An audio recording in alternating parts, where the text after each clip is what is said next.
Welcome all. We are so excited to host this design session today, mostly because we want to hear from you. What are your great ideas about building inclusion into hybrid work? For those of you who were able to see our colleague, Professor Shelley Carell's session, you'll see some of the ideas threaded through, but if you missed it, no worries, we're going to share our research with you as well. So let's get to our introductions. I'll start by introducing myself. My name is Lori Nishira Mackenzie. I use she, her pronouns, and I'm the co-founder of the Stanford VMware Women's Leadership Innovation Lab, which just means that I am working with my colleagues to create this amazing lab to have impact in the world. And now, Erica, would you like to introduce yourself? Yes. Hello, everyone. My name is Erica Gallegos Contreras. I'm a corporate program manager at the lab, which means I just wear many hats for a lot of different programs, and my pronouns are they, them, and I'm very excited to be here again for WT2. So now for our overview of today's session, we've gone through some welcomes for ourselves. We're going to have y'all introduce yourselves in the chat in a bit as well. We'll give a little bit more background of introduction to the lab for those of you who may not be as familiar with us, and then we're going to be doing some design challenges today. We're going to have 2 design challenges, and then we're going to do a Q&A. So now, if you could please go ahead and enter your name, company, and role in the chat, and introduce yourselves, and feel free to introduce each other as we go along and folks join in.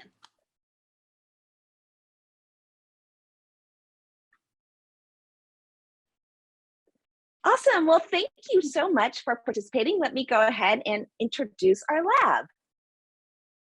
Yes, so we've been the research partner for WT2 since its inception, and we wanted to do a little introduction for ourselves in case you may not know who we are. We're a lab at Stanford University, and our name has VMware because they were very generous enough to donate some funding for us, and our aim is to advance gender equality as a social good that benefits all, and that when we say women, we mean women expansively defined across multiple marginalization, identities, and contexts. And we have an approach of a small wins approach, and I'll share that a little bit later. Our aim is to contribute to our shared understanding. And one of the things we believe that we do as unique is that we bridge the gap between research and practice. So you might think that research is something that we do and then share, or that practice is something that you do and maybe it gets research. And we believe in a more collaborative approach. So over your time with us, hopefully you'll see how we are. And so now to our small wins approach. This is our model. We always start with education because you need to know the problem and what you're solving for first. And we're going to be doing that today with our design challenges. We're going to share a little bit of research with you before you go into your design challenges. And then we will use our tools to determine how these problems play out specifically in the organizations we do research. So you want to bring in your insights from your organization to today's design challenge. And then we're going to crowdsource tools or practices that you could use in your workplace. In our model, we would then support the rollout and the success of this, but we're not going to get to that today. Thank you, Erica. Oh dear. So you might wonder, why are we designing for hybrid work? There's so much going on right now. But at the lab, we've been really interested in this moment of time. As you and I have just experienced, we've just been through a remarkable point in history where many of us were working from home, and now many of our organizations are rethinking what it means to be in the office and what it means to be remote. In fact, they're becoming more blended in ways that folks are just calling this hybrid work. But because the lab is focusing on advancing women's leadership, we want to make sure that as we design these workplaces of the future, that we put more equity into our organizations than ever we had before, even before the pandemic. So let's think about what we can add, take out, or continue in our workplaces that will provide more equity. And as Erica said, at the lab, we always want to start with thinking about, what does research tell us about the way things are, so that as we design new interventions, we can be responsible for the way things that we want them to be. When I think about hybrid work, one question that we've been asking ourselves is, will hybrid work accelerate or hinder diversity and inclusion efforts? And if you want, you can put some of your thoughts into chat. So welcome. I see we have Brooke from VMware and Emily from Murdoch's Ranch and Home Supply. Thank you so much. Bonita says that there are people looking for the link. Thank you so much. So for those of you who've made it to our session, what are your thoughts? Will hybrid work accelerate or hinder our diversity and inclusion efforts? Anyone want to put your thoughts into chat?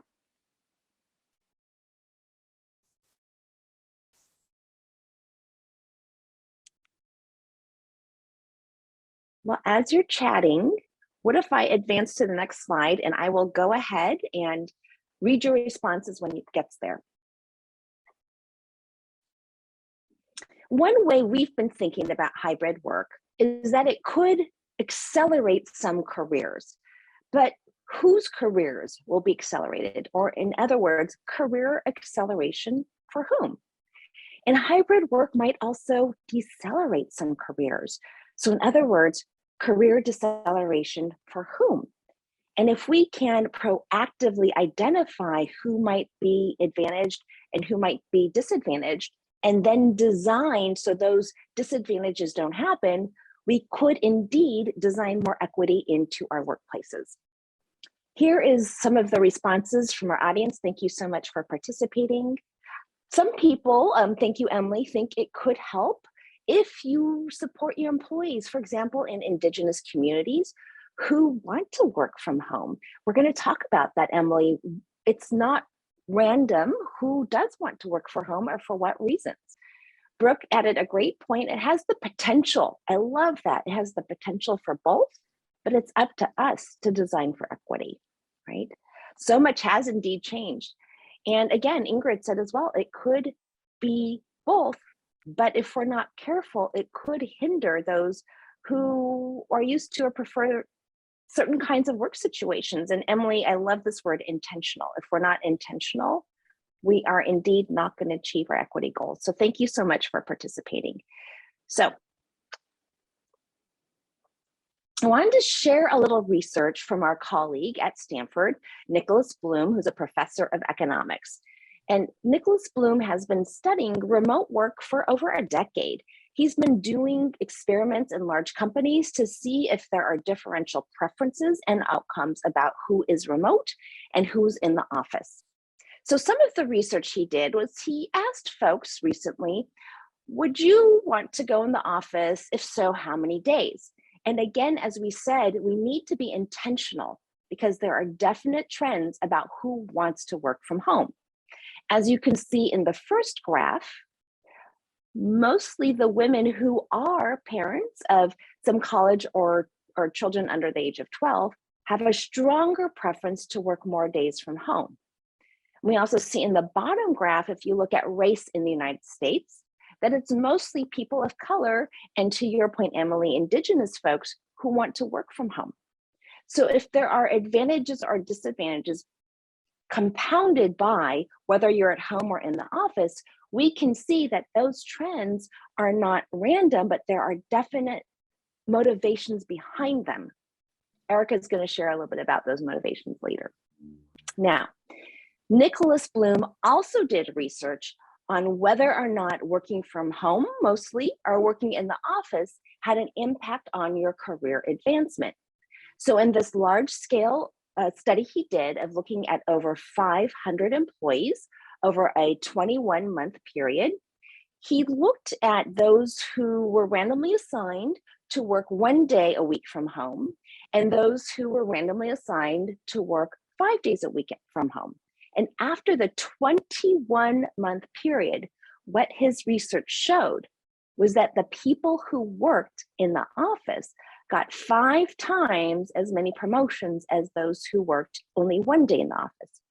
So we see there are trends about who wants to work from home, and we see that there could be a cost of working from home. So our aim, as Emily said, to be intentional is to ensure that the disadvantages of working from home don't enter into our new hybrid work environments.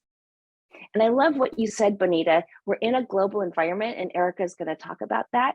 So who can manage all these time zones if we also don't put some guardrails around it to protect people, but we have the possibility of being as flexible as we need to be in our global context?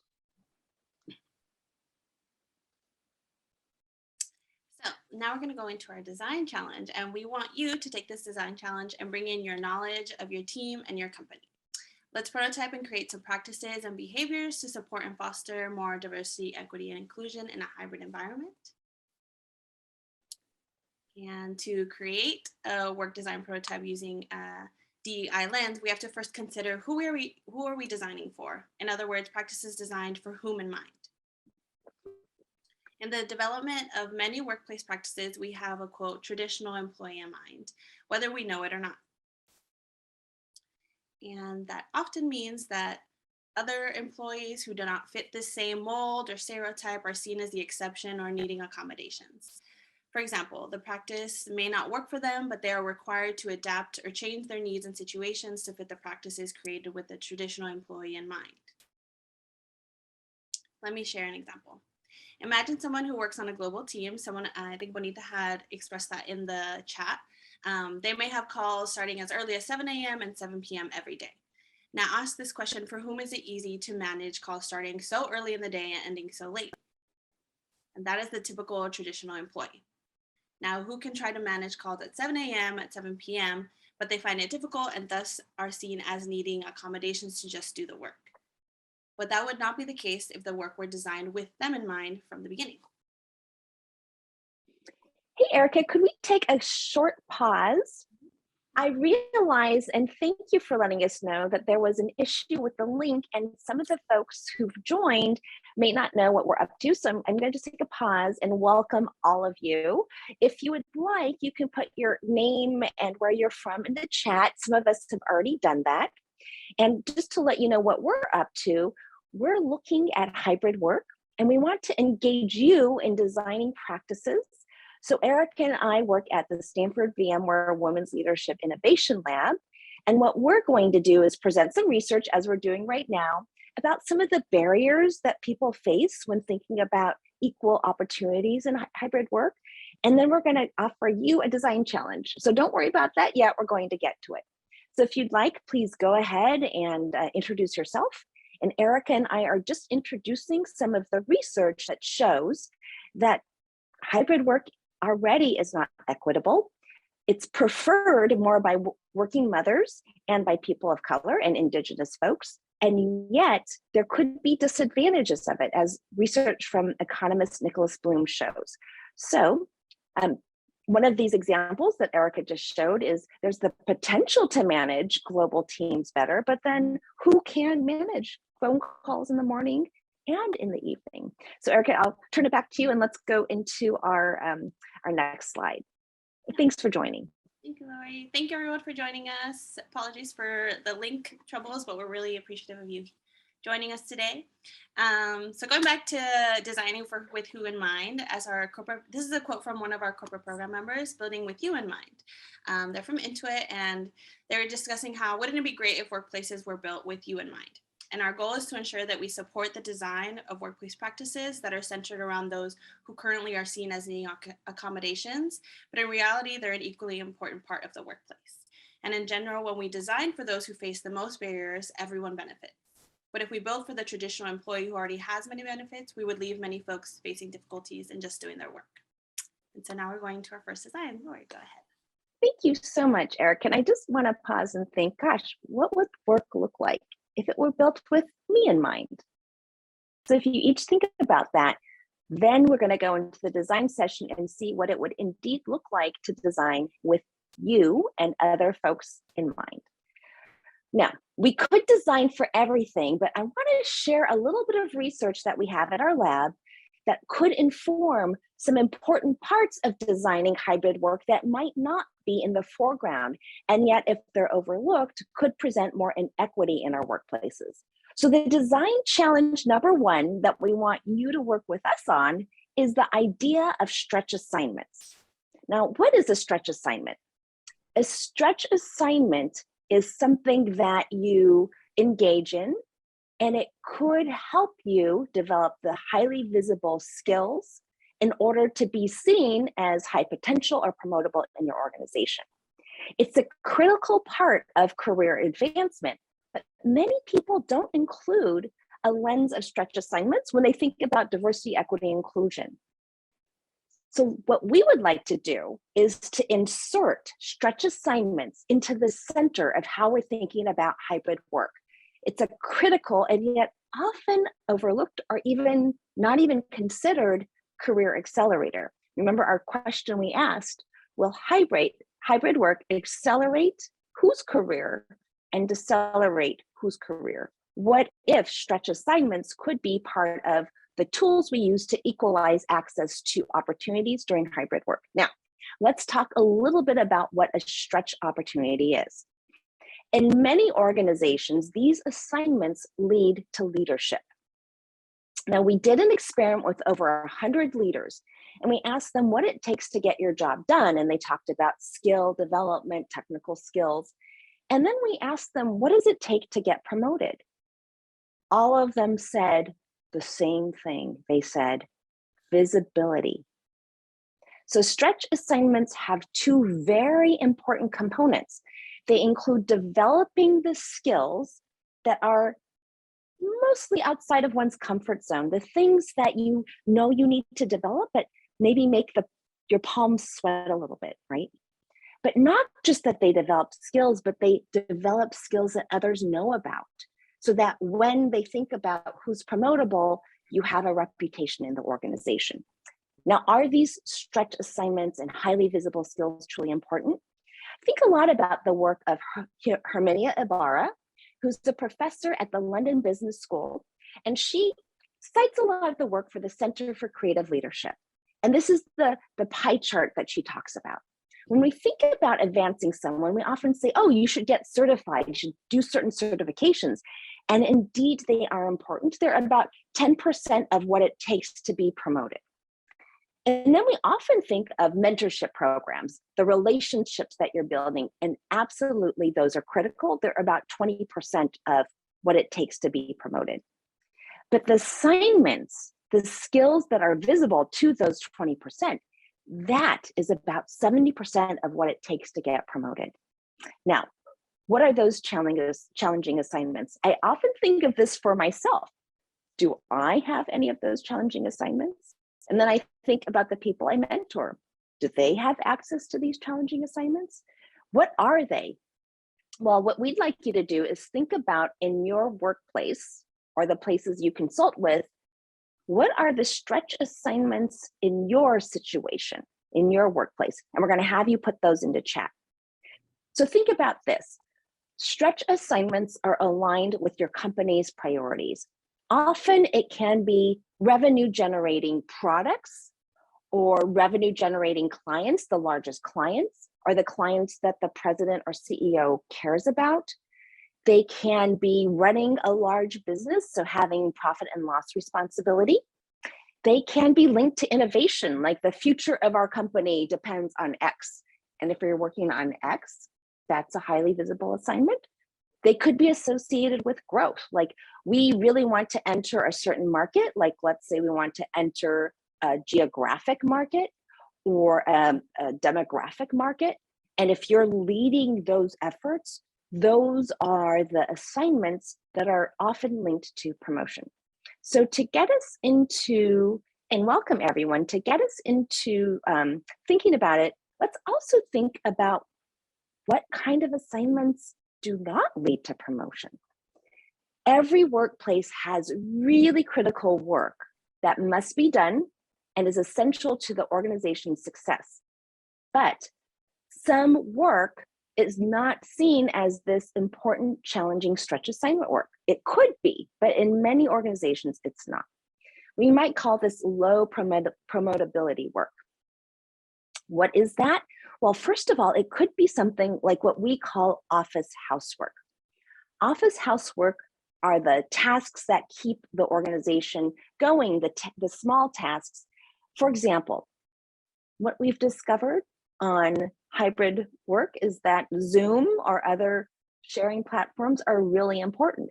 So who's doing the work to make sure everyone has the link? As we just saw, that's a lot of work. That's often considered office housework.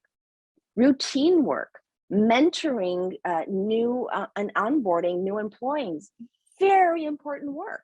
Yet it's not often considered this high visibility work. It could be maintenance of your software, making sure that it's bug free. That might not be considered as high visibility as developing new software. And it could be the work that Eric and I often do, which is the culture work, the work of employee resource groups. They could be visible, but they're not often considered the most visible, high promotable work. Now, here's one of the challenges. We saw with hybrid that more people of color, more mothers are interested in staying home, which could present a disadvantage. And then we see that this low promotability work often goes to women and people of color in our organizations. So you can see that while stretch assignments have the potential to be tools of equity, they also have the potential to be tools that keep the status quo in place.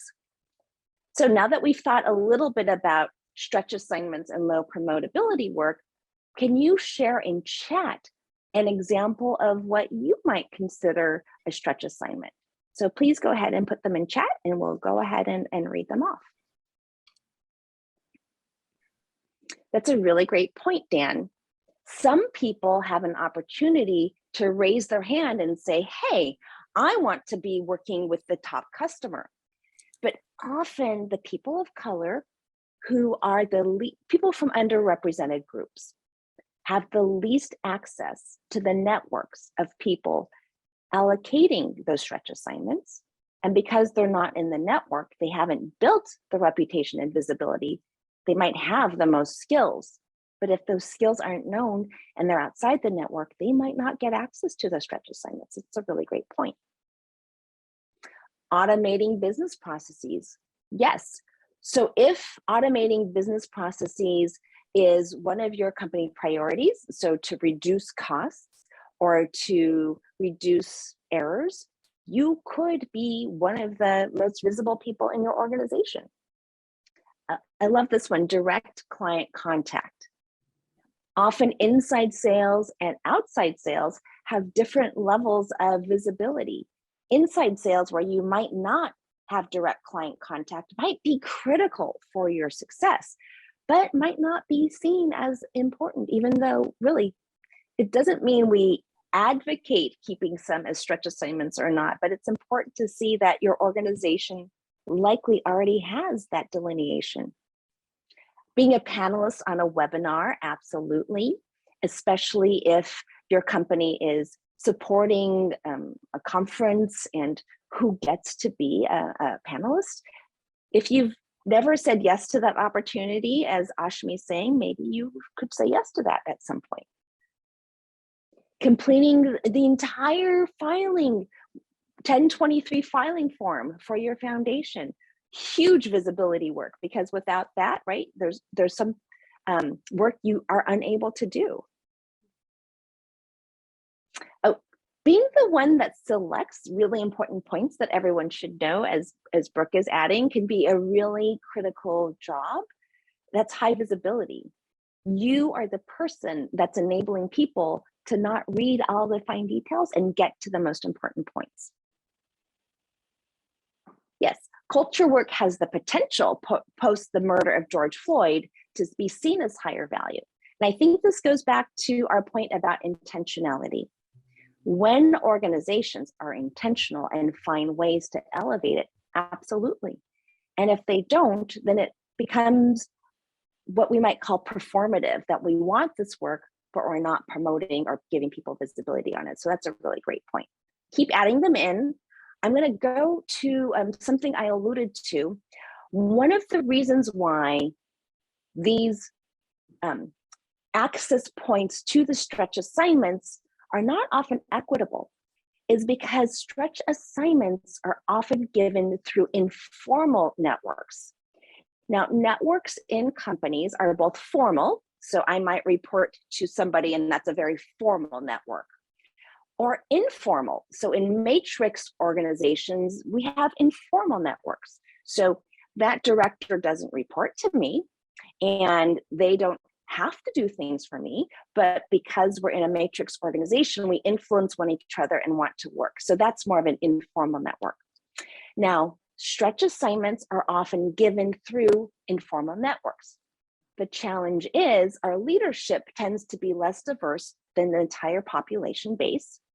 And because many networks are homogeneous, marked by sameness or homophily, like tends to attract like.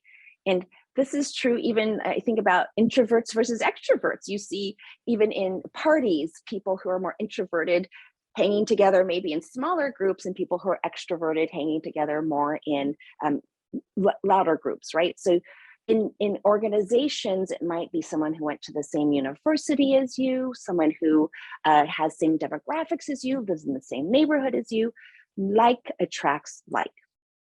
It's harder to maintain authentic ties across groups, okay, even across different parts of the organization.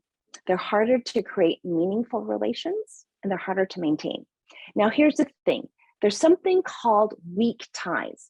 So Erica and I work together, so we have a strong tie. We know we're going to see each other every week. Jerry and I have known each other for years, but I would say we have more of a weak tie. I don't know when I'm going to see Jerry. When we do, it's fabulous, but we don't see each other as often.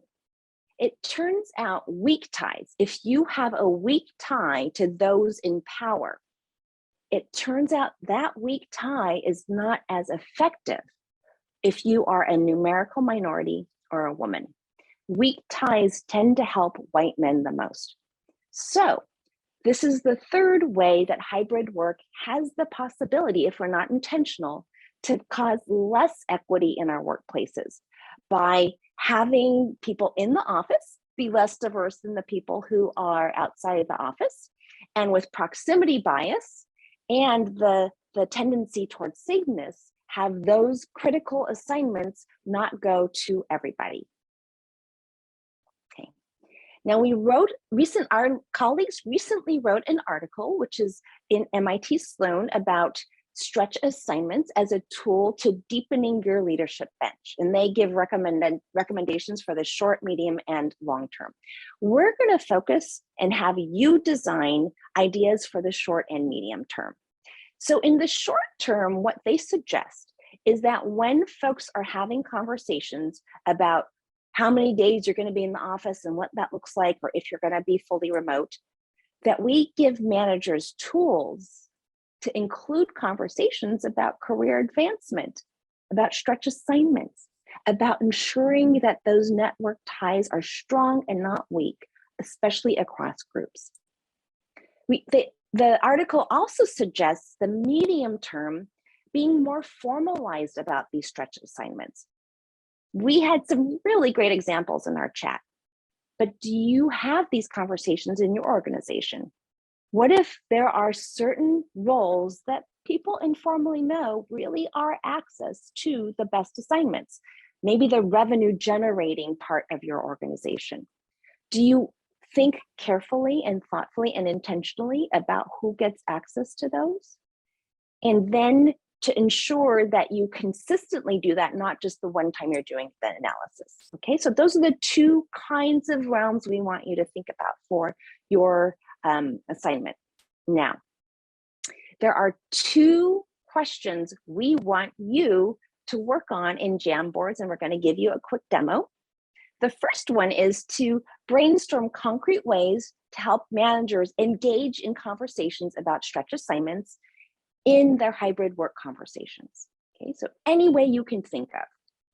And also to brainstorm concrete ways to create access to stretch assignments, thinking about designing for you in mind. What about those remote workers who might see fewer opportunities for informal network building? How can you intentionally think about them when designing your hybrid work environments? All right. Any questions about that? If not, we can go ahead and do a demo. So the way you're going to get to your demo, oh, Eric, I'm not sure I'm on the right one. So I'm just going to go straight to the Jamboard. And then would it be okay if you showed the link? I'm going to enter the Jamboard link into chat. That would be great.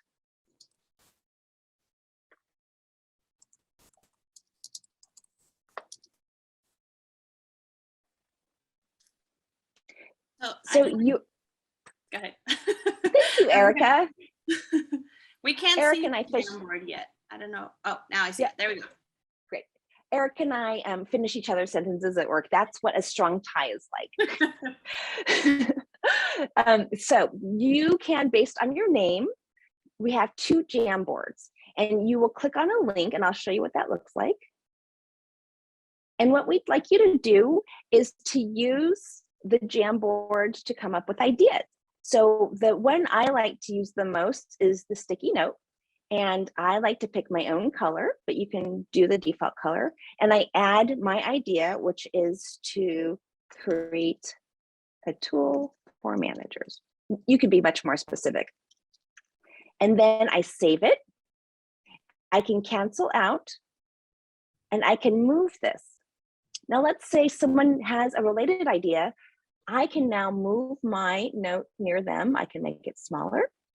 So you're going to have a chance to do this with folks by clicking on the link in the document that Erica just shared. Now, before we do that, we're going to give you 7 minutes to do it. Does anyone have any questions? And Erica and I will be peeking into the Jamboards and reading out some of the great ideas we see. So I can see, please click on the link with your name. And as you can see here, Erica and I will be able to see when you join, you'll show up anonymously, and go ahead and start creating. Any questions? Click on the link in chat. Pick the link that has your name, A through M or N through Z. Okay. I'm not seeing the link currently. I could also You know what? enter Yeah, it let me put the chat links directly. Perfect. Thank you, Emily and Brooke. Thank you, Patricia. 1 second, y'all. Oh, you know what, Erica, you said it to the hosts and panelists. That's why. Oh, my bad, y'all. No worries. So I'm just gonna put them on here. So if your name starts with A through M, you will click on this link. And then if your name begins with N through Z, you go ahead and click on. Great. Thank you, Erica. This link. Erica is ingenious. She always comes up with an idea. All right. So now please click on it. We're going to just make sure everyone can do it. I can watch you enter them. And then if there's a challenge, we can help fix it. So I'm just going to look at the Jamboards and make sure folks are getting into them. Great. I see you entering them. Awesome. Beautiful.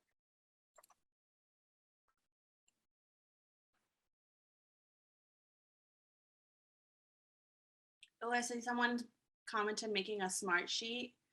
For those of you who may not have used smart sheets before, I highly recommend it. I've also used that in the past, and that's what we use on our team to track open stretch assignment. That's a great idea. You know, I was talking to one engineering manager about her Scrum board, which is the way that she assigned projects on her team. And she realized when she left the Scrum board open for anyone that men were more likely to pick the stretch assignments and women were more likely to pick the maintenance assignments. And she realized that that was because the women were very generous in trying to support the team. But then they developed different skills. So instead of having her Scrum board be open, she started like that sheet you recommended, Erica, handing out assignments so that everyone developed their skill set equitably. That's a great idea. And Erica, I forgot to set my timer. Did you know when we started, or should I set it? Go ahead and just set a timer. I got it. Okay.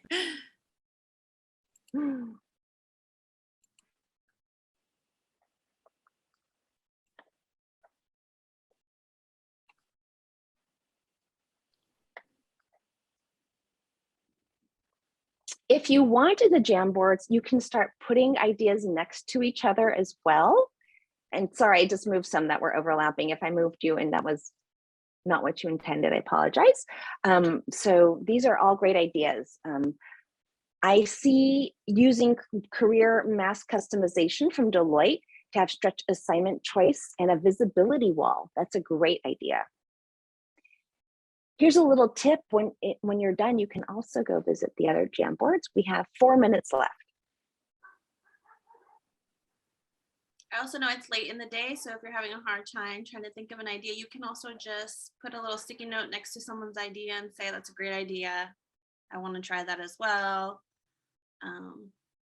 Yeah, feel free to. Here's one, include guest invitees to leadership meetings. If you don't want to open them up to everyone, you could, for example, assign someone a task of doing a presentation, and that builds visibility. And again, if you track it like on a smart sheet and do it regularly, you could ensure that you build that visibility equitably through your organization. That's such a great idea. Someone on the second board had a great suggestion to intentionally set time aside in meetings to crowdsource ideas and ways to brainstorm concrete ways to help managers incorporate conversations around stretch assignments. That's a great idea to make sure that includes everyone. And using one-on-one meetings to discuss employees' interests, that's also fantastic.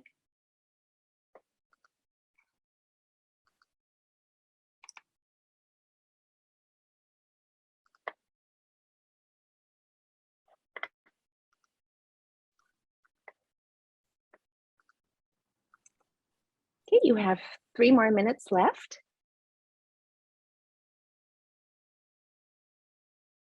Okay, these two are similar, and potentially invite presenters from remote workers for show and tell meeting series. I'm going to put that one next to the other one.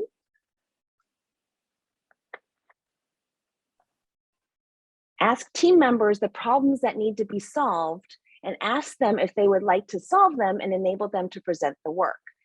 So oftentimes a manager might not even know what that critical work is, but I love this point. Ask them to present it and give them the visibility for identifying and doing that work. That's really brilliant.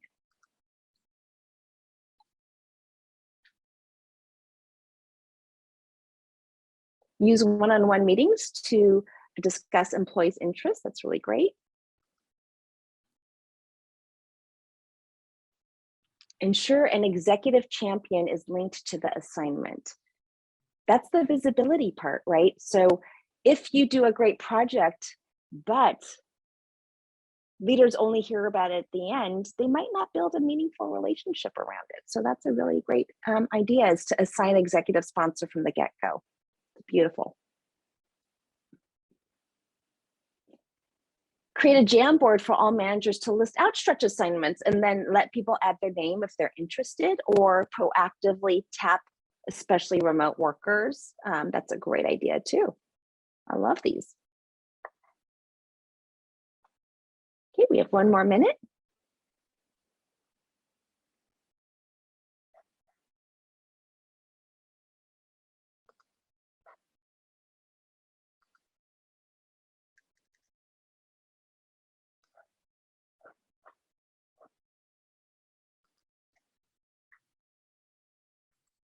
Sorry, I'm looking at time 3:18. I know that we started a little later. Mhm. So I'm wondering if we should jump into sharing, or That's a great idea. Erica, if we need to, we can go 10 minutes over because we did start 10 minutes late. okay, I just wanted So to that won't be a problem. Yeah, it won't be a problem. Thank you, Okay. Jerry. Yeah, I don't want to short anybody on the learning. Okay. Excellent. And we'll Well, still this have is 20 minutes before the closing keynote. okay. That's beautiful. Well, these are such great ideas. I hope you'll continue to add to it. And Jerry said that you can put them in something, right, Jerry, afterwards. Yes, we'll be sharing these at the end. We'll make sure to take some Great. screenshots so y'all can take these back to your team. We can put them as PDFs into the agenda page for this session. Great. So that was time up. Thank you so much. Does anyone want to put into chat any comments or thoughts that you have about our exercise? And if not, let's jump into a second scenario. Do you think, let's do this quickly, Erica, and get people designing in the last few minutes? Yeah. Great, let me go ahead and share. So then now that y'all have had some practice with Jamboard, hopefully doing this next scenario will be a little easier, more exciting. In our second challenge, we're going to be focusing on supporting underrepresented and or marginalized folks, such as women of color, transgender nonconforming folks, TGNC, for those of you who may not know that acronym, people with disabilities and or neurodiverse folks, and who may be less hesitant to return to in-person workplace because the professional and emotional costs and burdens of being penalized for their identities. Next slide, please. So during this time of remote work, many of these folks have been allowed to experience these costs and burdens less and less, and the ability to work remotely has allowed these folks to face less microaggressions around their appearance and or how they present at work. Before I switch over to remote work, Latina and Black women face different criticisms around their appearance and whether they were appearing as, quote, professional enough. For example, Sandra Garcia, a New York Times author, wrote about her experience being told to change the jewelry that she wore, whether her hoops weren't professional enough for client meetings. Professor Tina Opie has written about Black women and their experience in the workplace and questions and criticisms around their hair and being forced to change their hair to fit Eurocentric ideals of professionalism. And so being able to be remote, many Latina and Black women and women of color have been able to avoid these types of criticisms and interactions. Since now we've been online, and some of our perceptions around what professional wear has shifted as we've been working from home and changing the way that we show up for work on Zoom. In a Mackenzie report from last year, focused on being transgender in work, TGNC folks shared experiences and comments and pressures to change their gender presentation to conform to gender normative standards and to fit stereotypes around gender identity norms. Nikita Solberg is a TGNC employee from a similar article who has expressed the ease of showing up for work online and facing fewer of these office run-ins with their teammates or just strangers in the office, where there's been less judgments around their appearance or even well-intentioned comments that just come off differently. Folks with disabilities have also benefited from this remote work model as they've been able to have greater accessibility to work and have also received more support around having control and creating their supportive work environment to fit their specific needs. And so being able to be remote has allowed a lot of these folks who have had these costs and burdens before to kind of lessen them less and less. And obviously poses a challenge in trying to figure out how would we want to get them back into the workplace, or how can we work around and support these wins that they've been feeling. Now, many folks say that they want to go back into the workplace because they're looking forward to those casual conversations, bumping into the hallway, standing around the water cooler and engaging with folks. Unfortunately, not everybody finds connection during those casual conversations for a few reasons. Some are what Erica expressed. So for example, if you're talking about your plans for the weekend and someone says to you, hey, what are you and your husband doing? And you don't have a husband, you might have a partner. During those casual conversations, you have to then choose, do you let somebody know that, or do you just smile and kind of move on?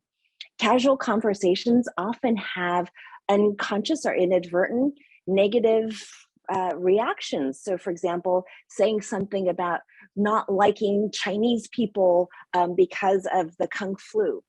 Gosh, that's pretty negative for me to hear. And I'm unlikely to hear that in a formal team meeting. I'm more likely to hear that in the hallway. There's also the idea that like attracts like. And often what you can see in those casual moments is leaders gathering with people more like them and other people feeling like they're really not part of the conversation.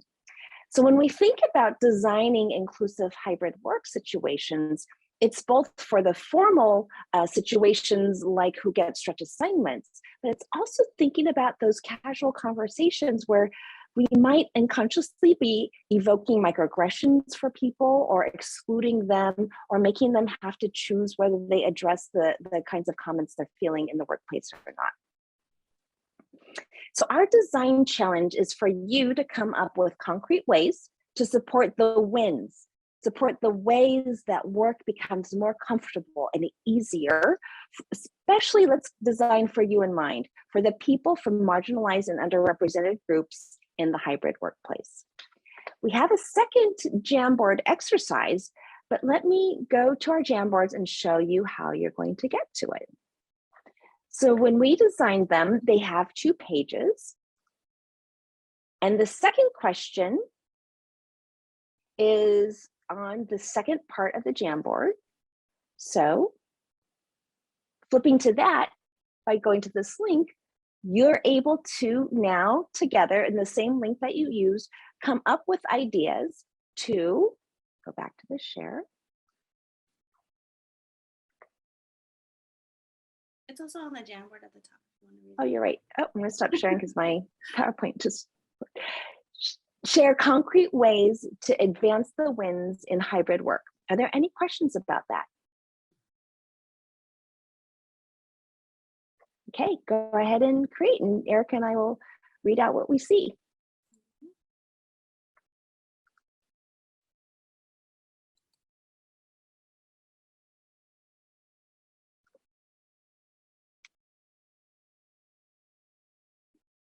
Okay, Laura, I'll keep track of this one now. Thank you. I forgot to. I love this training, training, training. I haven't seen a lot of hybrid work designs where training is part of return to the office. I think that's a really critical point. Training about the dynamics that could cause disadvantages or exclusion, and then training on how to promote more wins in the workplace. I think that's really important.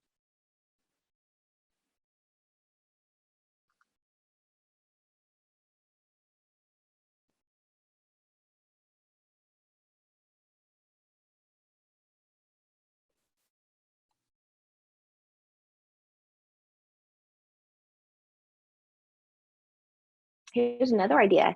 Having offsite workers have what this person calls a battle buddy that is in the room on site. So it doesn't have to be, you could even swap, you could imagine sometimes, that ensures your voice is heard. So let's say you're in a meeting, some people are on Zoom and some people are in the room and you're not listening to the folks on Zoom. Having somebody in the room focused on ensuring that people are heard. And then when cool things are offered, that they also go to the people who are remote. That's a really great idea, a buddy system.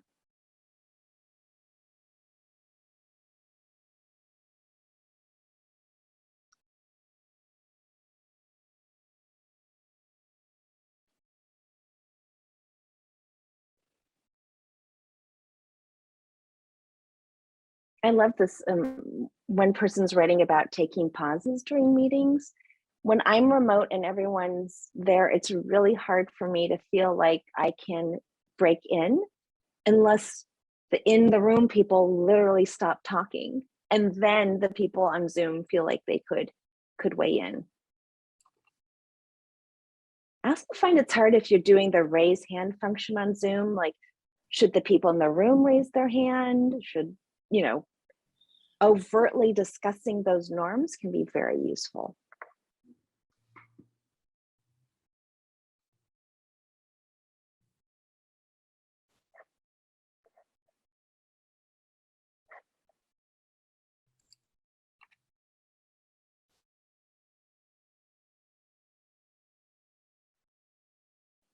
Leveraging the breakout function.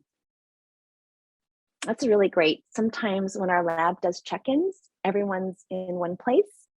And sometimes we break into little groups and I can kind of share things and knowing that, you know, sometimes as a middle-aged Asian woman, I share certain things that, well, I wouldn't want everyone to judge me, but I'd be willing to share them with a few folks, right? So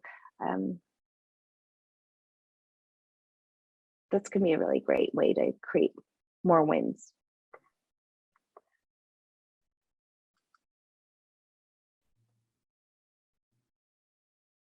Laura, I see someone mention Menti, your favorite online games to create some friendly competition. That's funny. I love that. We love Menti. For those of you who have not used Menti, highly recommend. It's an online tool for kind of a lot of things, but we use it for survey, kind of in real time. You can see what folks have to say. I think it offers folks a chance to weigh in anonymously, where sometimes if you're not in the room and you can't read what the sentiment is, it's kind of nice to have a way to weigh in without everyone saying, accidentally judging you. I love this. When you have recorded conversations, it can help make it clear who made that contribution, as opposed to sometimes because of bias, you might not even notice that someone weighed in. So you can use these tools to help create more equity. There are some tools that track how much people talk, and then you can see, if airtime is being dominated.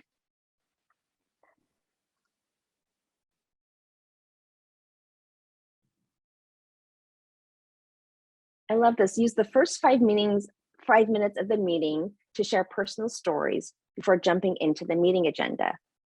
It turns out when you have a chance to enter as your whole self, you're more likely to be fully present.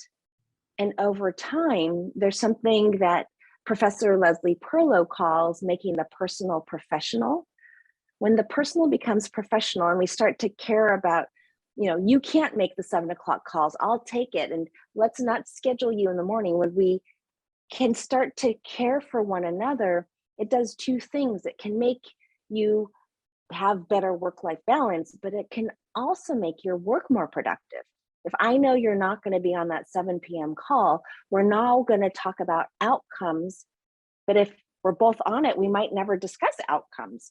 So that kind of touching base and coordinating can actually create better team outcomes. Erica, how much time do we have left? My timer says I have 1 minute left.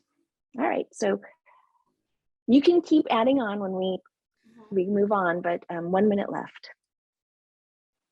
Kind of what you were talking about right now, Laura. I saw that someone else said checking in to say hi to random employees every day. That's a great way to even just continue in this hybrid work environment. I know some folks started having kind of standing lunch check-ins or walk-in talks to encourage everyone to step away from their computer screen when we were fully remote. Continuing that now, especially with folks who are doing this hybrid work model or just remaining remote, just continuing to allow folks to feel included and involved in seeing what's going on with everyone and continuing to care for each other. Ooh, what's this Gather app? Someone has mentioned on the first one. Definitely gonna look into that. If anyone would like to, whoever propose, if you feel comfortable proposing what that is on chat, what it is, that'd be great. If not, we'll definitely look into it. I thought it might be fun if I just share what the Jamboard currently looks like for those who are on the Zoom recording, so we can see these really great ideas there too. We have 2 Jamboards. We are at time. So thank you so much for letting us know what Gather app. It's a virtual office that allows video and conversation in quiet space in virtual kitchen areas. Oh, that sounds really cool. Kind of a virtual working environment. I love that. Well, continue to share your ideas. We're going to share them out after this session. And what we hope, as we do at the lab, is that our work creates impact for more equitable workplaces so all people can thrive. And by crowdsourcing great ideas from you, we've learned a lot, and hopefully you've gotten at least one good idea to share. And Eric and I think we wanted to open it up for questions about anything in the Q&A or in chat. I hope folks have enjoyed this session as well. I know that usually sessions can be just like us talking, and Lori and I really talked about how we wanted to have a session where folks can y'all can bring in your knowledge and your experience of your workplace and your team and really think about what are some ways to incorporate these practices and behaviors in your workplace, because it's I feel a lot more helpful for y'all to really think about how you can incorporate what we've been sharing than for us to just be like, this is how you do it, but it could be completely different for your team. Maybe you can have these Jamboard sessions when you go back to your team workplace. Exactly. Thank you, Patricia.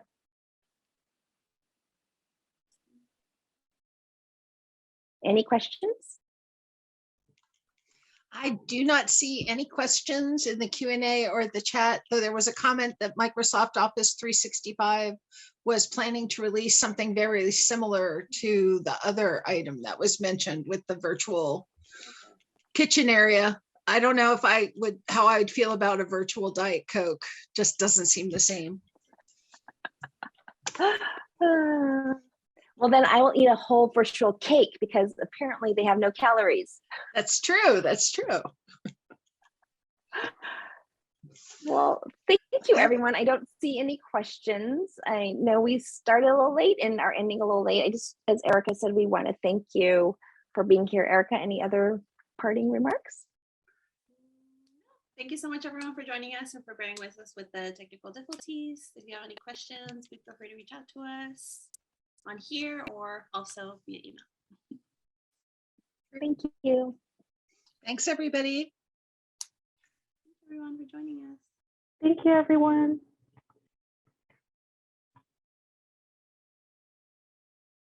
Oh, I see a question for those who are still here. Lori, I don't know if you wanted to answer. Oh, wait. From Dan. So what is your one tip to help people of color be visible? It's kind of a two-pronged question, isn't it? One is it shouldn't be up to you. It should be up to the organization.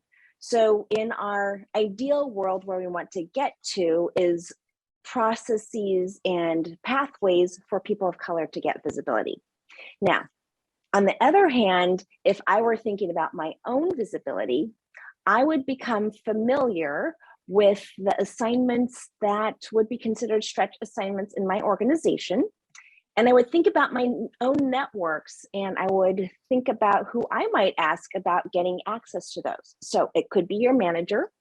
Your manager may never have thought of giving you that assignment. So it could be something that you could raise to them as, you know, something that you think is good for the team and good for everyone. And what would it take for you to get that kind of assignment? It could be a mentor. So if you have an employee resource group, for example, one of the possible aims of the employee resource group could be to ensure that all of the members of the employee resource group get stretch assignments and that the executive sponsor of the employee resource group ensures that they go well and that people have the support they need to succeed in their stretch assignment, as opposed to just kind of tossing you in the water and hoping that you swim. And then lastly, I think about sometimes my volunteer activities. So for example, one of my favorite volunteer activities is with the Alliance for Girls. And I joined the governance committee. And in the governance committee have learned different kinds of responsibilities of bringing ideas to the organization.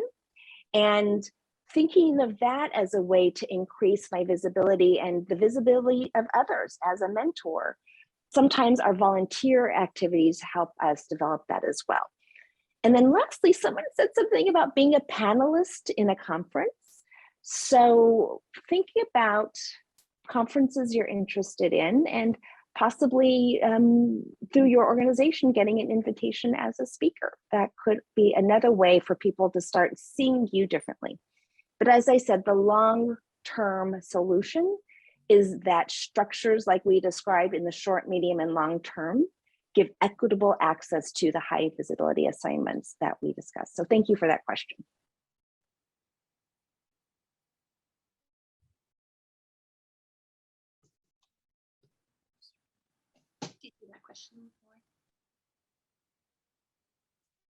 And then there's a great question, wild idea, with more and more people identifying as mixed, how do we help corp groups permit or encourage all to attend meetings?